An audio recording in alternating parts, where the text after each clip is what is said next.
Okay, welcome back everyone. And thank you for attending our final presentation of the day. We are very fortunate to have Patrick Gray. He came all the way from Jeju to tell us about his students. Thank you.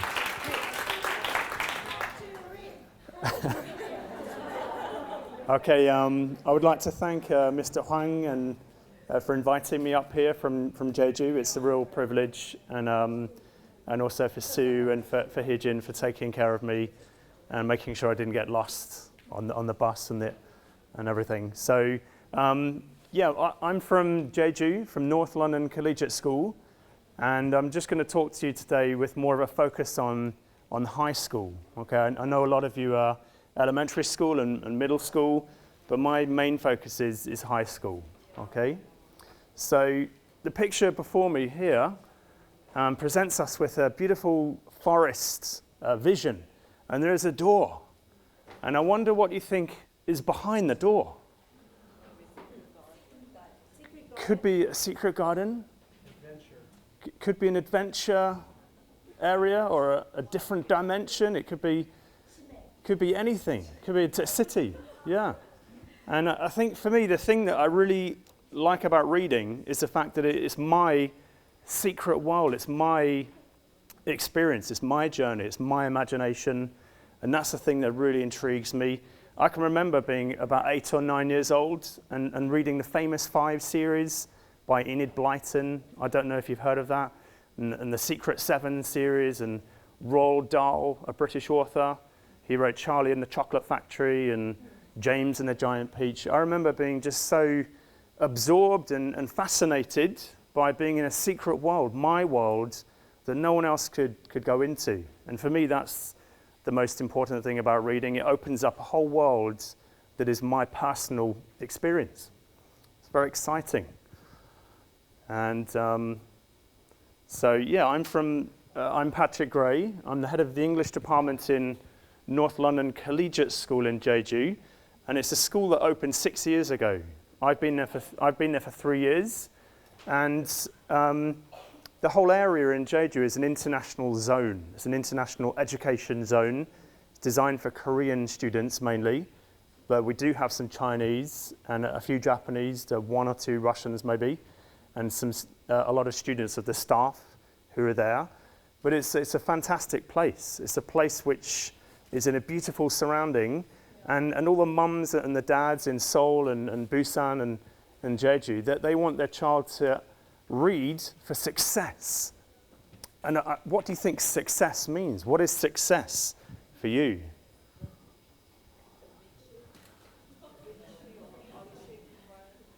Yeah, academic success mainly, isn't it? Business success, future success. For me, I think, yeah, thank you. I'm going to use this, thank you. I think for me that success is enjoying reading, having a secret world that no one else knows about. That's my personal secret world. But there's nothing wrong with academic success, business success. What's wrong with that? Nothing. So success can mean different things to different people. But one thing is certain, reading is very important for success. No one can disagree with that, okay? Sue came down to visit me in North London Collegiate School, Jeju, recently. I took her around the school. She was very impressed. It's a very beautiful building. And the library is at the heart of the school. And as Rob said earlier, I think the library is at the heartbeat of the school. It's a so important place. We met a student who's doing the IB. I don't know if you know about the IB. It's the International Baccalaureate. It's a qualification that you can use if you want to go to the US or the UK or any school, university in the world. And we asked Leo, what made you so interested in reading? How did you develop a reading? And he's a lovely young man. He's an exceptional student because he's lived outside of Korea for a few years. He spent 1 or 2 years living in the UK. So that helped him to have full immersion, which is a big challenge for students in Korea. But also, he's got the right attitude. I think sometimes the attitude is about sort of 90% of the challenge for students. He was willing to expose himself to different things, things that he enjoys. And let's hear what Leo has to say. So I'm just going to show you a quick video from Leo. He's a Korean student. So will you help me?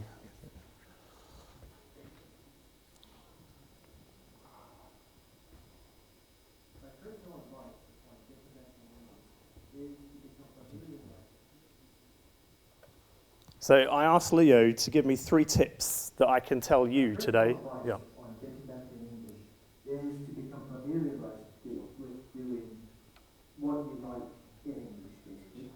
So in my case, I watch movies in English subtitles and read fantasy books in English, and actually watch YouTube videos without subtitles, English ones as well.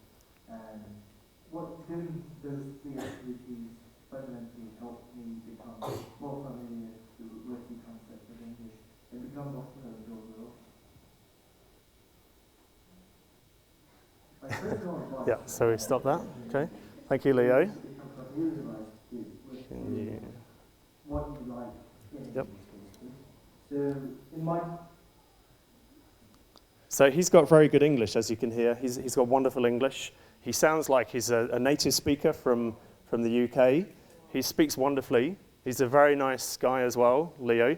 But the key word that he said is, he said 3 things. Be familiarized with what you enjoy. So if you enjoy movies, watch more movies. If you like fantasy books, read fantasy books. If you like YouTube videos, watch more YouTube videos with the subtitles switched on. That's how he did it.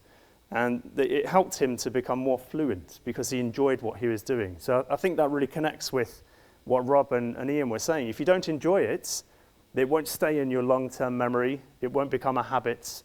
And Leo's English is absolutely fantastic. His reading is really good. I asked another student the same question. Can you give me 3 tips to help young Korean students reading? And this is Hannah, who's slightly younger than Leo.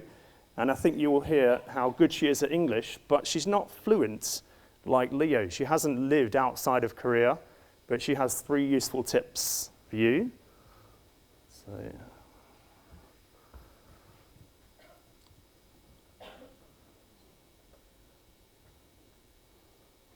and she's just finished doing her grade 10, I think you would call it in Korea. And she's just going to start the IB very soon in August. Thank you. Hello, my name is Hannah, and I'm studying in NLC's Jeju. As a person who didn't study English in a foreign country, I recommend you 3 important tips that you can learn English in a more comfortable way. First thing is, read for pleasure. Don't choose the stuff that you don't like. I personally started English reading with Harry Potter series. Second, watch media. Whatever it is, movie, documentary, talk show. For the first few times, start with subtitles. But if you feel comfortable after some practices, then try without subtitles. Third thing is you need to talk with foreigners. Don't be afraid to speak with them, because I think practice makes perfect. I hope my tips with learning English help you to learn it in a more fun way. Thank you, and have a nice day. Thank you, Hannah.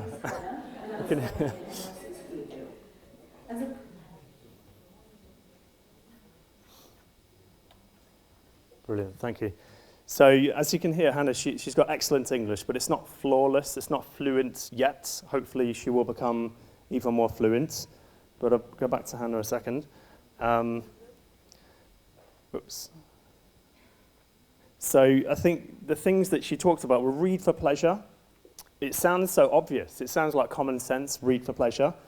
But it's only when you're not being forced to do something that you really start to engage in it. And we have a reading for pleasure program in NLCS Jeju, which sounds a little bit of a contradiction because we're forcing them to read for pleasure. But I think you do need to force them a little bit to begin with, to develop the habit. It's like a good habit that you sort of get them to start at a young age. Gradually, they will become able to do it by themselves and desire to do it. I think you need to set the time in which they read for pleasure. So I fully agree with what eFuture's philosophy is. she reads Harry Potter. Personally, I can't stand Harry Potter, but that's okay. It's good not to be too judgmental. Maybe she'll move on to greater fiction in the next few years. I'm sure she will. Next year, she will be studying Shakespeare and Dickens and all kind of difficult literature. But you can't just start it immediately. So combining the sort of, you might say, popular fiction with more highbrow classics is a good technique. So, it's really important to do both, not just one or the other. And she mentioned something else that's quite interesting about talking with foreigners. I think sometimes Korean people and Korean students in our school, they're a bit shy. They want to be perfect. If they're not perfect, they won't try. And if you don't try, you can't improve. It's like a vicious circle. So anything you can do to spend time abroad, a summer camp maybe, is really important for your young students. Now, my next slide, I put a Rubik's Cube. And the thing about Rubik's Cubes is they're so complex. I don't know if any of you can do a Rubik's Cube. No? I've tried. I've done about one side, and that's about it. But it's incredibly complex. Everything fits together. You can see some videos of people doing it in about 5 seconds, doing a whole thing. I can't do that. But it's my point here is that there is more than one approach. And today we've been talking about reading a lot. But reading is not the only thing, isn't it? Reading is just one part of learning language. And, there are other parts too. What about the 5 senses? You've got reading, you've got writing, listening, and speaking. And you can't just take one thing. You can't take reading only and say we're only going to focus on reading. Or similarly, you can't only focus on writing or only speaking or only listening. We try to combine all the things at our school. So as Ian mentioned, we do sort of drama, we do class activities, we do musicals and debating, and we do kind of conferences at other schools, a Model United Nations. There are book clubs. There are kind of so many different activities that students can get involved with. But it didn't happen suddenly. On the first day of the school, a lot of British teachers turned up, and a lot of the students were completely silent, completely like a wall of silence. So it took a long time to develop. But once the ball started rolling, then things got progressively more successful as we went along in our journey. But I don't want to give you the impression that our school is perfect. We still do have a lot of challenges. And I think the biggest challenge is that we're not fully immersive, that the environment at our school, maybe they're speaking English maybe 20, 30, 40% of the time. Naturally, they're going to speak Korean, but our job is to make English reading, English speaking attractive and enjoyable as much as possible. A bit of a sort of technical terms here, but I guess today we've been looking a lot at the first thing here, basic interpersonal communication skills. This is the building block of learning English. You can't do anything without this. And I know how difficult it is. I've tried to learn some Korean. I would say maybe I'm sort of just above beginner, just underneath intermediate, but it's very difficult. But in our school, we're kind of taking it to the next level, to the cognitive academic language proficiency. And that takes about 5 years to develop. So a student joining us very late finds that very difficult to develop cognitive academic language proficiency. But of course, I mean, are all Korean people really good at analyzing poetry and reading like difficult Korean literature? They're not. Do most Korean people read all the time? Do most British people? They don't. They don't do analysis. So this is very high level skills. But everything that we've had today, I think in eFutures, is getting students to the point where they can access cognitive academic language, which takes many years to develop. For most parents, their idea of success is Harvard, Cambridge. That's pretty much it. The bar is very, very high, and they're competing against students from Singapore and Hong Kong and Thailand and other places, and their English environment is more kind of international. So Korean students, they have a real challenge, but many of them are successful, but it's because they're enjoying reading, I think. That's one big reason. So we can talk a little bit about writing too, because reading is good. Reading leads into writing, and then we speak about the writing. And I spend a lot of time just questioning students. I think about maybe 75% of my lesson is just questioning. So the ball is in their court, and then they have to listen, they have to respond. But Korean students find these things difficult. I'll just let you read them. And a lot of these things, it's not to do with language. It's to do with culture. It's to do with context. So that's why we recommend spending time abroad as well. If at all possible, spend time abroad on a summer camp or some kind of program. It's very, very useful. I learned French for 7 years at school, and one conversation with one French person after I left school helped me to develop more than 7 years of French at school, because it's so different. Okay. More of these things. I won't sort of go through each one of them, but these are the difficulties that we have in our school. So we're still trying and growing and building, but we're not in a perfect place. I'm not looking down at other schools. We do have a lot of struggles to develop writing skills. It's not easy. So for example, text 1, it's quite a sort of basic lower level. A student coming into our school in a lower year can do that kind of writing. But as the student develops, we're looking at the sort of text 2, more complex language techniques that takes many years to develop. And this kind of student in text 2, they're looking to maybe enter one of the best universities in the world, maybe Yonsei University or Harvard, Cambridge, University in Hong Kong. And you can see the difference there. It takes a long time to develop that complexity. Okay? It's not something that comes naturally, but it is something that most students end up going to fantastic universities after a number of years in our school. Here is a quote from our head of ESL, Martin Kindness, my colleague. He's allowed me to share this quote. Again, I won't read the whole quote to you, and it's in your books as well. But I wanted to highlight that final phrase, through repeated practice. And I think that's so important, isn't it? We just had some wonderful clarinet playing. One of the performers was Mr. Huang's son. I don't know if you knew that.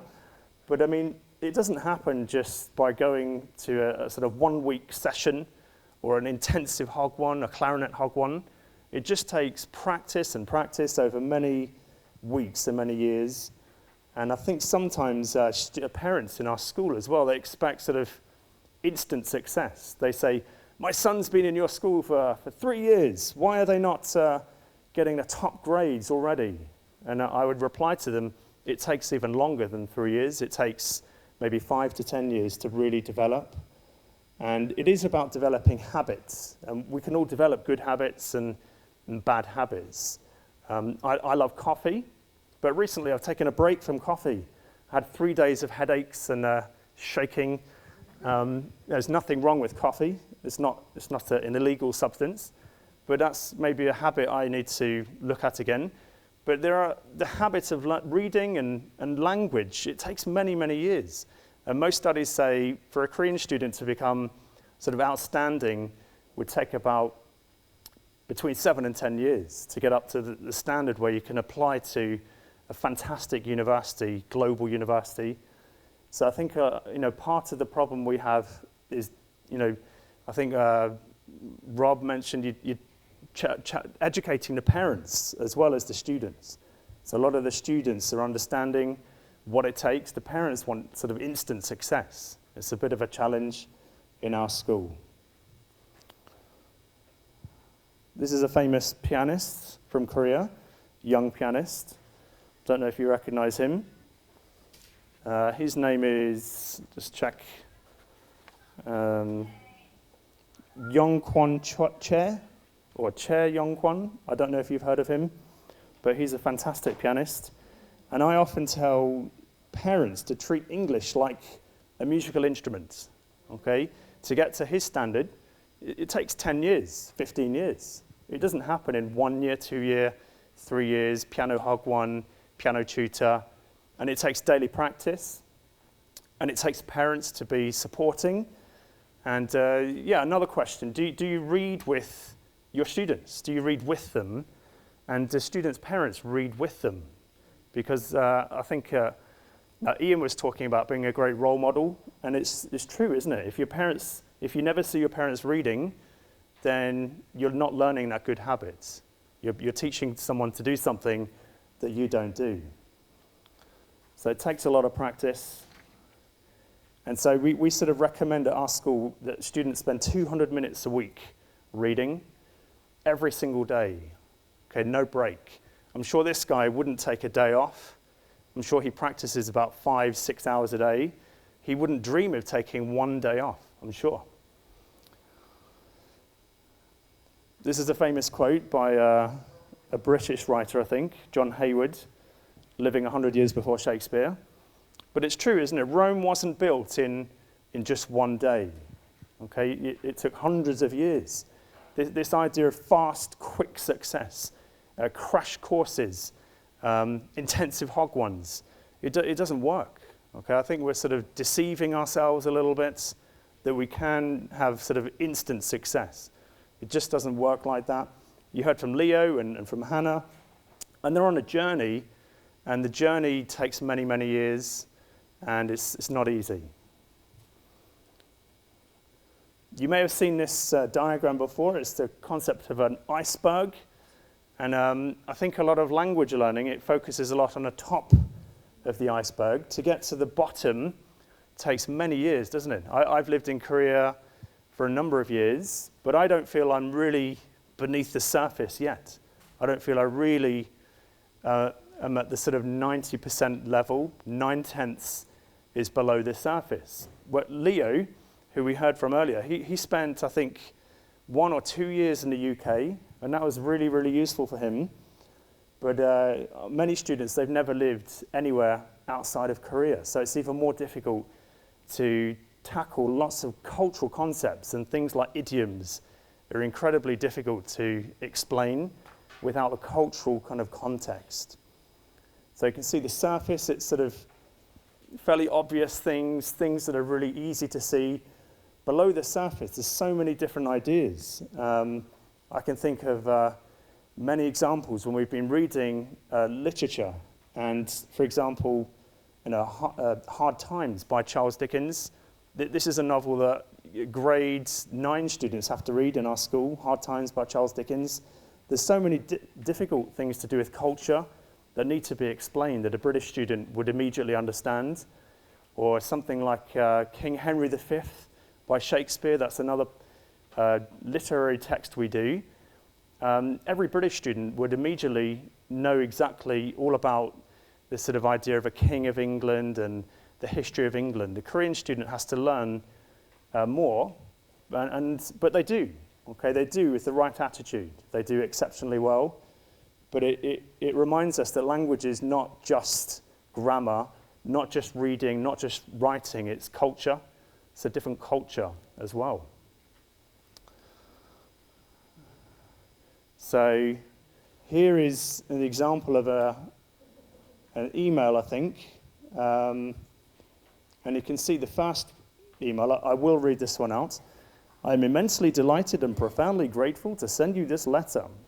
Please accept my deepest esteem, my warmest, kindest regards, and sincerest wishes of constant happiness, good health, and ever-increasing prosperity and success in all your endeavors. So now it's not really relevant for an email, okay? So it's about knowing the right context as well. And our students, they really struggle with that. Sometimes a student sends me an email saying, hi, give me the homework now. And it's like, hang on, you need to think about how to, interact with a teacher in a different culture. I know they're not meaning to be rude. It's just the language and the culture doesn't sort of match up properly. So a lot of our education in our school, it's a bit about culture too, and a culture clash of cultures sometimes. So as I lead into my final thoughts, this will go on for some time. I know it's a little bit rapid. I want to show you lots of photos from our school and explain some of the philosophy we have in sort of trying to bring reading to our students' lives in a way that is helping them to get to the fantastic universities they want to be in. And so I think there are multiple benefits of reading, firstly. I don't think reading gives just one benefit. I think it improves you as a human being. I really believe that. Here's a little diagram to show that. It's not only academic success. I think 99% of parents in our school, it's the blue academic success. They're paying a lot of money to go to Harvard, to go to Cambridge. This is the goal. But it also, I think, improves your self-esteem. It gives you a secret world. It gives you unlimited number of stories and characters and things that can reflect on yourself. Empathy too. It helps you to put yourself in someone else's shoes. We were reading Oliver Twist by Charles Dickens recently to grade 11, who are doing the IB with Leo's class, and we were quite shocked by Bill Sikes and Fagin. I'm sure you've heard of these famous villains. And we were wondering, why are they so interesting? Why are they so attractive, but they're so evil, they're so bad? And it's because we're able to kind of put ourselves in their shoes. We're able to live through their lives. And I think we're fascinated by extremes, fascinated by heroes, by villains, by exciting stories. So for me, reading is the whole package. It deals with the whole of your humanity. It's not just a way to get to Cambridge or Harvard. Nothing wrong with Cambridge and Harvard, but reading is more than that, surely. So firstly, I would recommend rewarding reading. Just like Ian was giving fantastic prizes to some lovely teachers, I think reading needs to be rewarded, especially at a young age, to make it have a sort of positive association. So at our school, we have numerous kind of book reading programs, like the Carnegie Shadowing Program you may have heard of. There are numerous other programs in which students read maybe 10 books, and then they get to keep the books, and they get a prize and a certificate. So I think rewarding students is very important. There's Mr. Jonathan Guy, our librarian, and he's so positive to the students and encouraging, so they really learn to love reading, and they get rewarded as well. It's seen as a very positive thing. And none of these books are important. It's only reading for pleasure. So if we can develop the habit, the good habit can stick. Let's try to get rid of the bad habit and encourage the good habit. So I'm sure being addicted to reading is not a bad thing. I'm sure you would agree. The second piece of advice really is to sell reading, and that may sound a bit materialistic, a little bit strange, to sell reading. How can you sell reading? But I think we do have a number of book fairs. We haven't had e-futures yet, but maybe in the future. but we have book companies who come in, and they come into our lovely library, and for a whole day or 2 days, students can come in and buy books at a reasonable price. And it's exciting. It's a special event. It's something that is brilliant. So I guess, in Seoul, in the middle of Seoul, you might not always have a book festival, but surely you can maybe have a trip to the book shop, or you can bring books in, students can buy the books. And it's always exciting having a new book, isn't it? It's always something exciting. And the students love it. And again, it's encouraging reading for pleasure. Now, none of these books are in the test. They're not in the curriculum. It's trying to generate excitement around it. I think we all love being read to. We all love hearing lovely stories, and children love being read to. But you can read to others as well. It's pleasurable reading to others. This is a bit different from your picture in the book. I changed the photo just to see that we have older students reading to younger students. And sometimes we'll have younger students reading to older students. To try and encourage it, it helps both age groups. It helps the young ones having this excellent mentoring from the older students, and it gives a lot of satisfaction. And I think in general, we just generally love people reading to us. We love hearing a story. Today we've heard some wonderful lectures, but as soon as you hear a story or an anecdote or let me tell you this exciting story, immediately your attention is up and your ears perk up, and people just love stories. It's human nature, isn't it? And we try to do a lot of peer reading, older students to younger students to older students, teachers on students, and it's pretty successful, and I would recommend it to you. Performing reading is really good, as Ian mentioned. You can do all kinds of drama and role play and debate and activities. It's not just silent reading. So our head of classics, so they study Latin in our school, they organised, I think it was a 24-hour reading the Odyssey by Homer, which sounds very ambitious, doesn't it? But we got teachers, students in about 25 different languages to read Homer's The Odyssey, and the previous year is the Iliad. And it's just, again, another exciting event. Why don't you pick a novel, like a great novel, like something by Dickens or Jane Austen or even Harry Potter, and why don't you have an event in which you just you say, we're going to read that novel, and each person will read for 10 minutes, and we're going to read it. It's going to be exciting, generate excitement.